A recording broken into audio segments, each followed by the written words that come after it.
to say about the Knicks, and, well, only the Knicks. When the next season is over, my basketball season is over.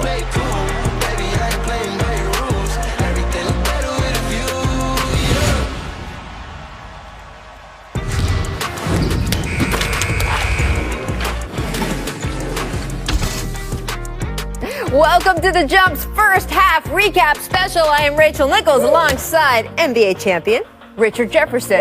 Also, NBA champion and former finals MVP Paul Pierce. Gentlemen, the NBA is heading into the All-Star break this weekend, and due to the unique scheduling this year, we are right at the halfway mark of the regular season. So coming up later, Richard and Paul are going to give out their mid-season awards for MVP, Defensive Player of the Year, Rookie of the Year. You want to stick around for that. But first, I want to take your pulse, guys, on where we stand in each conference, starting out west. So, Richard, throw the actual regular standings out. We're not talking about who is ranked on this particular day at this particular moment in 1, 2, or 3.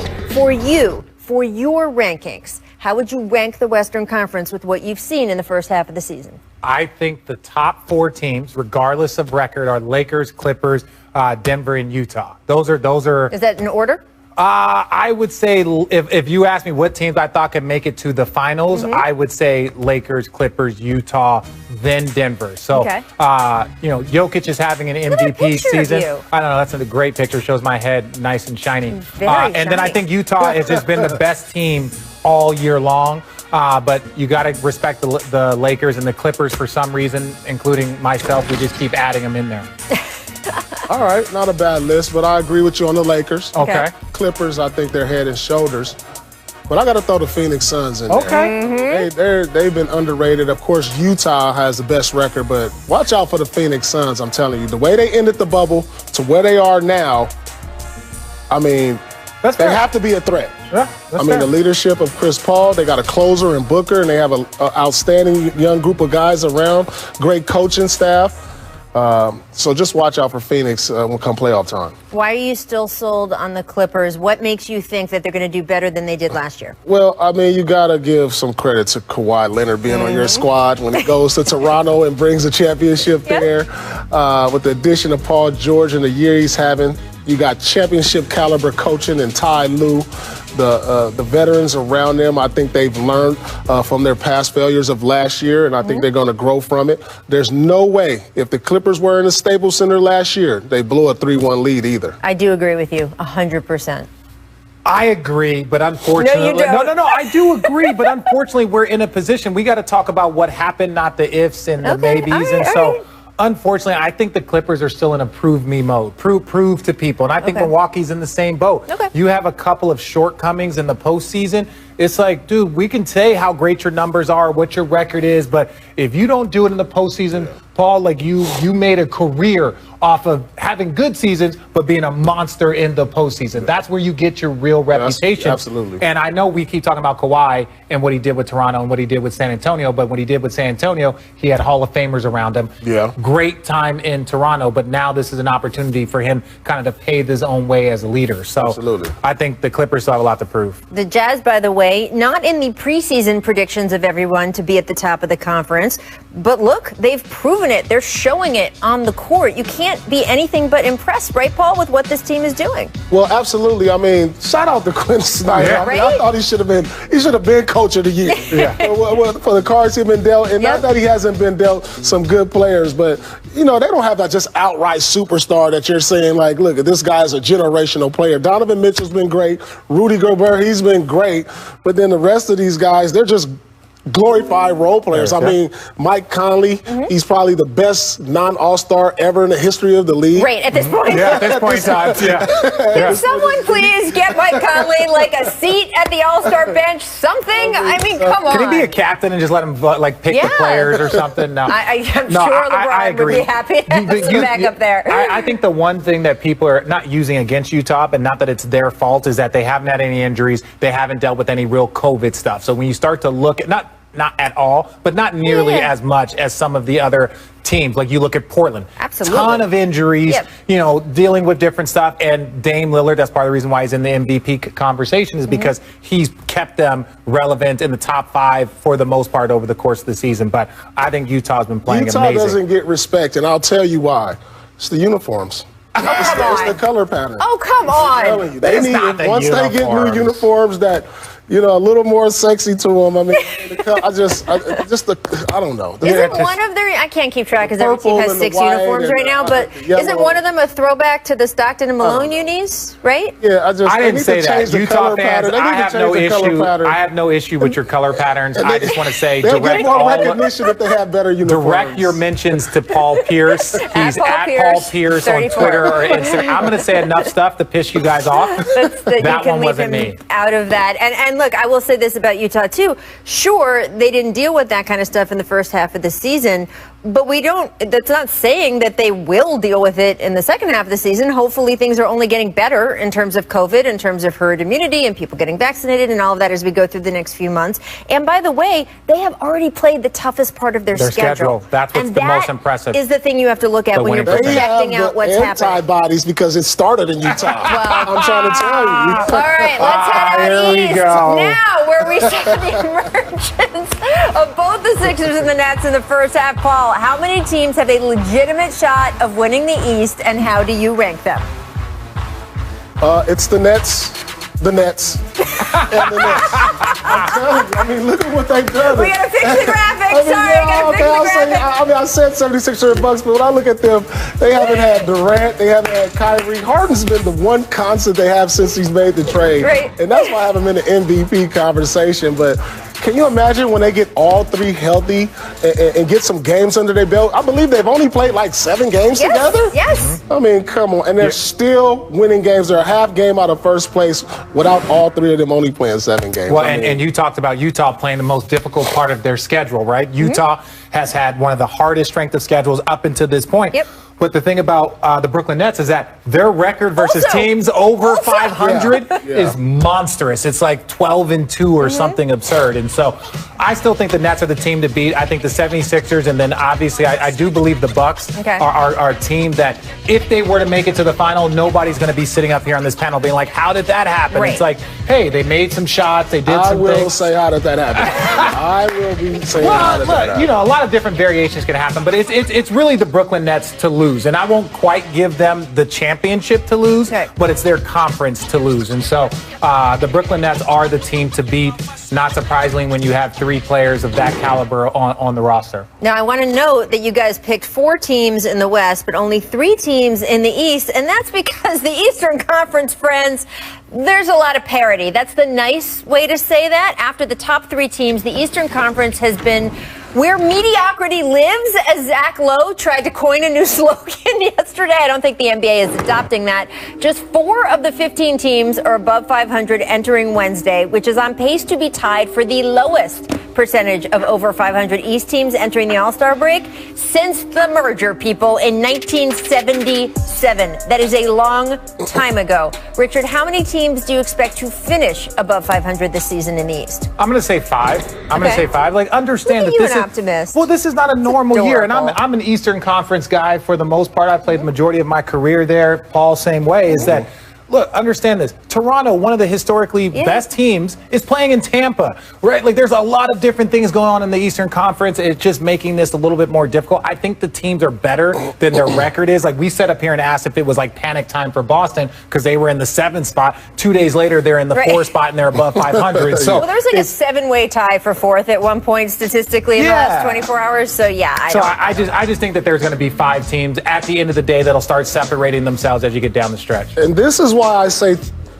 to crown a true champion, you take listen, Boston is in the 4th seed in the Eastern Conference. You know what seed they will be if they were 1 through 16? 1 through 16? They'll be out the playoff. They'll be out the playoffs in the Western Conference right now. Don't start that conversation, Paul. Don't start that 1 through 16. If you want to be the best in the world, you got to put the best 16 teams in the playoffs. Paul. Don't do it. For that? I understand that. I do understand who want that. their playoff checks. See, this is what happens when it rains in LA. Everyone starts with this like the crazy stuff. And Look, 1 through 16. You're going to have 2 teams in the East. Rachel's going to start talking about MVP and offensive player, and the MVP is not the best player in the world. Now that you mentioned it, no, just kidding. No. Look, this is, and I'll just say it again because people maybe don't know, this is not like a commissioner's decision. Yeah, the absolutely. owners would have to vote. I believe Ain't it's like a happening. 2/3 or a 3/4 majority, which means you'd have to have a chunk of Eastern Conference owners basically voting themselves out of the playoffs. And it's not just in terms of, their fans wouldn't have as much fun or their players money on the line. And so that tells you travel would be impossible. It will never happen. Travel would be a lot of impossible. things you have to change. Travel would be you wouldn't impossible. play each other 4 times in the same conference. It's You would have about to change up a the lot money. of things Thank you. along the way. Coming up, we're going to play Panic or Patience here on The Jump. Stick around to find out if it's time to sound the panic alarm on some of the more underachieving patients. It's extremely self-explanatory, so we're just going to get to it. First up, the defending Miami Heat Eastern Conference champs have been dealt a difficult hand with injuries and coronavirus, but even then,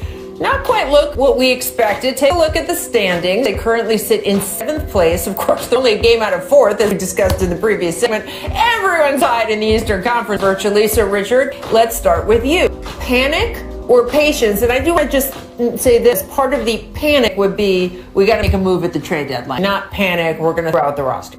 No, I think this is patient for the Miami Heat. They've always been a patient organization, so nothing is going to change at this point in time. That was beautiful music. Thank you. I need to get that when I'm walking around. But the reason why I think is I think that they weathered the storm. Yeah, they weathered the storm. Not having a guy like Jay Crowder, not having guys like that in your locker room. You see the impact that he had in Phoenix. They needed extra bodies. They didn't have them. But look, with Butler, they're great. Without Butler, they struggle. There's only one Jimmy Butler, so I think it's patience. Yeah, their roster, they're young. I mean, like 90% of their rosters on their rookie deal probably still. I mean, they have time. I mean, I think you have to coincide it with Jimmy Butler's age, and you got to figure Jimmy Butler has a lot of years left in the tank. When healthy, he's one of the best in the league. And, these other guys, they're young, they're getting better. Bam, he's become an all-star in this league. You got to expect him to get back to the all-star game eventually. Maybe he's one of the snubs this year. Yeah. And so it's nothing but patience here in Miami. They were ahead of the curve last year. Nobody saw them getting to the finals. And so Except for Jimmy Butler. Except for Jimmy Butler. I mean, absolutely. So it's a lot of patience that you need down there in Miami. All right, I'm kind of going to mess up producer Danny's game a little bit. Can I say ponder? No, in the middle that's between not one of patience them. and panic? That's not one of them. Only No, this. not listening. I would ponder a trade for Victor Oladipo since it seems he is going to be available. I would just think about it and see what the price is. Otherwise, maybe you try to sign Tyler this Hero. Patience, It's going to be Duncan Robinson. Ponder. Nope. Next up, the Tampa Bay Raptors. Although maybe the championship shine will wear off on them. Everyone's a champion in Tampa. This team started 2-8, but they're slowly climbing their way back to 500. We all know this is a good team. They just haven't quite looked like the Raptors we've expected. So here's another look at the standings. They're 17-17, a very claustrophobic 4 through 10 in the East. Paul, you've watched a lot of Toronto this year. Are you panic or patience? This is a panic for me. Yeah. This is a panic into patience because I think you have to find a way to get some value for Kyle Lowry. As they're getting older, this team is not a championship team as built. And so if you try to get some value He's on an for expired Kyle Lowry, contract. and that's what I'm saying. You make a trade and do Kyle Lowry adjust and get him on a team where he could probably try to win another championship. But then turns into patience. We can get some young assets to build around Siakam and Van Vliet and move forward with his franchise to build their way back to a championship contender. I'm going to say panic also. I think, no one questions what Masai is planning. He's planning something. But I think right now you talk about windows, and we mentioned that a bunch. I think the window for this team currently constructed to contend for a conference finals is gone. Right. So it's kind of like sell high. Right. If we get some picks for this, not like you have great pieces still. There is no window for Van Vliet. There is no window for Siakam, but there is a window to get value from Kyle. And so I think you do that. You start not rebuilding, but reloading Right now, you got to give some assets before you move forward. Well, look, and Masai, as we've seen, is a pragmatist, right? I mean, we know what happened with DeMar DeRozan, and when he sees something that's going to improve his team, he goes for it. I will say this. If you look at the teams around the league who are positioned to maybe get Kyle Lowry to make that offer, you know who maybe the best positioned team is with the assets? Who? The Philadelphia 76ers, friends. You know where Kyle Lowry is from? Philly. Philadelphia. Well, Nova All boy. right. Next, everyone's favorite bubble team, the Denver Nuggets. Despite an MVP caliber season from Jokic so far, they just have not looked again like the team that we thought was ready to take the next step. So here's where they stack up in the West, 20-15. They are 7th in the West right now. What do you think? Panic? Patience, Paul? I mean, they lost, what do you think? This is a panic button for you. I mean, you talk about a team that was in the conference finals a year ago, and now you have Joker playing at an all-time high level at the center, something we haven't seen in many, many years. You got to be able to keep this guy happy moving forward, because as you start wasting years like this that Joker's having, and the only reason he won't get MVP this year is because their team is not going to be in the top 4 of the conference. And so if there's a move out there you can make to vault this team back into the top 4, I think you got to do it. And that may mean sacrificing Jamal Murray.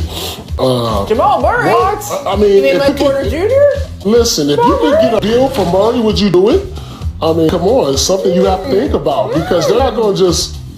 He has value. This is not a knock on Jamal Murray.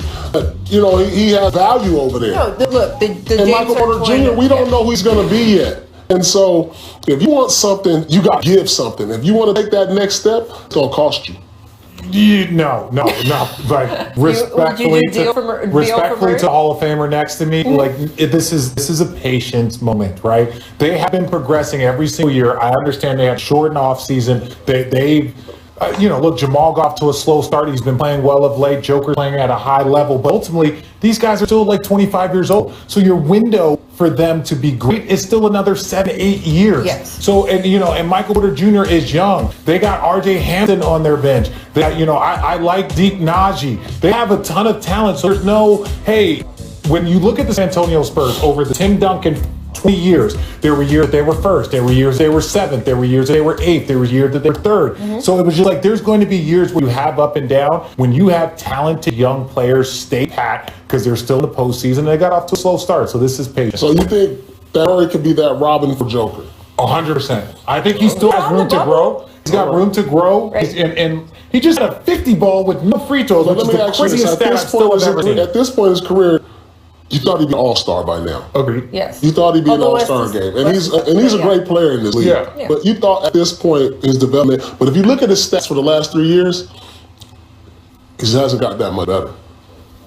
Director Kathy, can we get the patience harps one more time? Can we get those? No, I got no argument with you there. There we go. But not that much better. He's still 20-point elite point guard scorer. He might just be outside the all-star group. He might just be outside the top 7. But yeah. So those are the patience harps. And what about there we go, the siren? My point is, this is what is going to be played when you walk in the room. The siren? Everyone already knows. Coming up, especially after that little detour, we're handing out our mid-season awards. Who's the first half MVP? There are a lot of great candidates. Stick around, find out what Paul and Richard think. Mid-season award. It's not who's going to win at the end of the season, but who deserves recognition if the award was given out right now. It's the most awards before this is the only thing I have power to do. This is all I got. We begin with, of course, most valuable player according to Caesars William Hill. LeBron James is now the current favorite, with Joel Embiid, Nikola Jokic rounding out the top 3. Well, at the beginning of the season, it was Luka.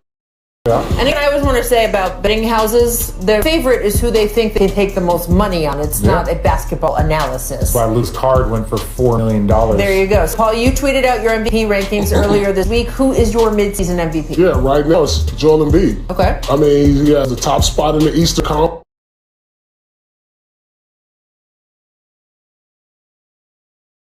He's been dominant. The way he's transformed his game, his body, his mental. He's giving you 30 and 11. Yeah, people are going to say, well, Joker's doing this, Luka's doing that, LeBron's doing this. This guy's been flat out dominant because before the season, I didn't see the 76ers being in this spot. Yeah, I had them as a top 4 seed in the Eastern Conference. I thought they really lost a couple years when they lost on Jimmy Butler, J.J. Redick. Yeah, they got Seth Curry. You know, they got some shooting over there, but I just didn't see this team to be in the top 5 in the Eastern Conference. It's all because of this guy being as dominant as he has. He's been consistent, he's been reliable, and he has them right where they need to be in the Eastern Conference, and that's right on the top. So I got Joel Embiid second. I really think Joel Embiid is like, when you watch the Lakers go through that little 4-game stretch, you're like, oh, this is Embiid, and Embiid had a 50 ball, and Ben Simmons, who was out a little bit, is back. So I just, for me right now, watching what LeBron James has done early on, again, prior to that 4-game stretch, they were the #1 team. Now they want two starters, but that's what MVPs typically step up in those moments, right? And so, you know, they struggled. As soon as they got Schroeder back, they go and blow out the Warriors, they'll blow out Portland. So I still think it's LeBron. What they did last night? Well, look, they lost to the Phoenix Suns. But I'm going to say it is a very, very, very close race. It is close. It is very close. Like LeBron, he's the best player. No, listen, LeBron is the best player in the game. He's the best player in the game, right? Fair. And if we're going to say that, even though you lose AD, you lose Schroeder, you find a way to keep your teams afloat. Yeah. Now he's a little older. He hasn't done that. You know, I think their record is more like 6-4, 7-5 since AD's been out, and so.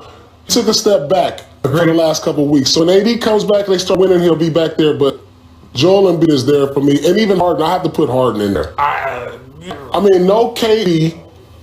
Kyrie's been, you don't know when he's going to show up. You know what type of mood he's going to be in that day. Kyrie has played very well. No, he's played very well. Nothing against his game, but just know you don't know what's going to be in and out the lineup. And like I said, they've been 7 games together. And Harden is reliable, and you know what other ability? He's available. And things that you have to put him in there too. The things that James Harden has done since the moment he showed up with the Nets have been historic. Right, it was like it's been over the top. He's already second all time in triple doubles. I think it's really, really close. It's close. It's very, very close. No one knows. It's going to change week in and week out for me, just so you guys know. Well, next week it could be LeBron, Harden, Embiid, but right now it's Embiid. Well, let's move on to Defensive Player of the Year. Rudy Gobert has won the award twice before. Ben Simmons has called himself the best defensive player in the league. LeBron James only second to Gobert in defensive win shares, which, Rich, I know is a stat you follow religiously. Yeah, really closely. Who you got? DPOY. Me, I think Rudy Gobert. I think the Utah Jazz, having gone through the toughest part of their schedule, having dominated the league, the league, and we're not going to throw out excuses or anything. They have like rebounding, like you go through down the stats, and they are top 2 or 3 in offense and defense and 3-point shot. They're crushing, and so I think the anchor of their defense is Rudy Gobert. He's been that guy. I think the first team. I think you would go Ben Simmons is close. I think Joel Embiid gets some votes, but I think it's Rudy Gobert. This is my thing. Like, Tell me we judge the defensive win shares. Like, to me, the defensive player of the year, you got to pass the eye test with me. You know what I'm saying? Like Ben Simmons, I haven't watched him enough to say he's a great defender. But like, when I see the eye test, I'm not seeing those guys. He's a great defender. Like, he's a great defender, but like the defenders in my era, when you see Gary Payton picking up full court, like up in you, like I'm on you. I'm like Tony Allen. When we see guys like that, just no breathing room. I don't see that from the perimeter guys these days. And so when I say defensive player of the year, from a perimeter guy, I like to see those type of intangibles, the steals, the not giving any guy room. So for me, it's Rudy Gobert because he clogs up the lane and it's tough to score over him. For a perimeter guy, I just don't see that today. Like a Pat Beverly, he's not giving you no space. I'll say this and we'll move on. And the stats may say otherwise. Ben Simmons is is very, very close to that. When we talk about positionless basketball, he gets to players 1 through 5 because he's 6'10". That's all I'm going to say. Let's go to Rookie of the Year. And again, this is why are we talking about Rookie of the Year? We know who it is. Well, that's what I think. Caesar's William Hill lists LaMelo Ball as the overwhelming favorite. Our producers agree. He's the overwhelming favorite. Apparently, you guys agree. He's the overwhelming favorite. Congratulations, LaMelo, on your Rookie of the Year. Who was it? Stephen A. said you are everything that your mother was promised to be. Oh, come on. He said it. I didn't say it. His dad said he was going to be the best ball anyway. He did, yeah. Well, I agree. Come on. Whether it's true or not, he is next level. He is box office. His box office, there's only probably about 10 to 12 people that you would pay to see, that you would tune in to watch. And take hype away, LaMelo Ball is that guy, in my opinion. Yeah, I agree. I mean, look at the path he took, leaving high school. So do more youngins take this path? Well, that is certainly true. Went outside the traditional, not just college, but outside the traditional high school route. He's been playing pro ball since. Yeah, if you got a brother that's got millions of dollars to make sure everything is catered and okay for you and all the trainers and all the other stuff. But if I'm GM and if I'm, a high school guy or a coach or a father, I'm looking at the route because look at Luka. He's been pro since 14 and look where he is. Look at LaMelo. He went pro out of high school, went overseas and played a couple years. And so is this the new path that we're going to see younger guys? My kid is 5 years old and I've already thought about putting him in the IMG Academy. The IMG Academy, if they only take players at 7. Like, this is like Juilliard. If you can play the piano at 7, you're off. And so I'm still waiting on the application to come back to see if my 5-year-old can go. Actor and comedian. Of the community being devastated by a winter storm that left people without food, without power. Why did you feel the need to step in and help? I feel like Houston is still a part of me, community-wise. Obviously, I did some pretty amazing things on the court, but off the court, I was, hopefully as impactful as I was on the court. And with this winter storm, it's probably crazier than Harvey in the sense of so many people were affected and still affected. And so I feel like me trying to provide as much food and water as I can and, replumbing of these people's homes and so they can live and in their homes and be safe and be happy is something that I felt like it needed to do. This year in Houston, the team isn't good enough. The situation is crazy. It's something that I don't think can be fixed. Breaking news, James Harden has been traded. The one and only Mr. Tracy Morgan. Welcome to Jump, sir. Hello. Hello. Tracy, the plot of Coming to America is that Prince Akeem, Eddie Murphy, comes back to the States to find his long-lost son. You play that kid's Uncle Reem, but you were originally supposed to play the son, right? What happened? Well, I wanted to play the son. The way it is, the way it was, but that was the idea. But then Eddie said, you my age, so how you gonna play my son? So that'd have been a little awkward. I don't want to break this to you, Tracy, but you're only 7 years younger than Eddie. I think you're only a year different from Leslie Jones, who plays mother. He wasn't making no babies at 7 years old. I know that working with Eddie Murphy was a real dream come true for you. You first met him when you were on the cast of Saturday Night Live. What do you remember about the first time you spoke to him? Well, the first time I spoke to him, my second year, first and second year on Saturday Night Live, and everyone in the studio knew Eddie was coming up. So I was just waiting by the reception desk for him, and he came out the elevator. I saw him, and it's like the first real big, huge star I ever met in my life. So I talked to him. I said, "What's up, Eddie? I'm a big fan." And we walked. He grabbed me by my shoulder, and we walked to his dressing room. And I just became friends with him. It's amazing that all these years later, you guys get to work together. You recounted saying something to Eddie in that moment that I thought was really poignant. I said to him, "Thank you for holding the door open for me." That means a lot, right? Yeah, absolutely.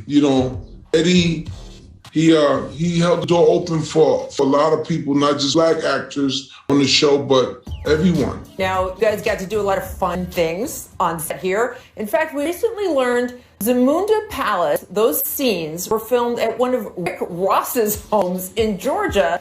Were you, Eddie, Arsenio, Wesley, were you guys good house guests? Because, you're in Rick Ross's house. You got to look good.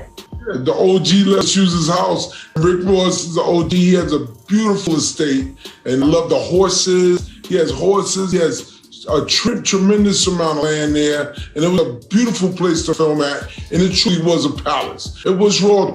So big ups to you, Rick Ross. I love you, man. You know what it is, OG. When your house, by the way, not just your house, one of your homes can stand in for a palace on a movie set, you know that you're doing something right. Yeah, so that's big. He makes great music. He makes timeless classics, and it's gonna be.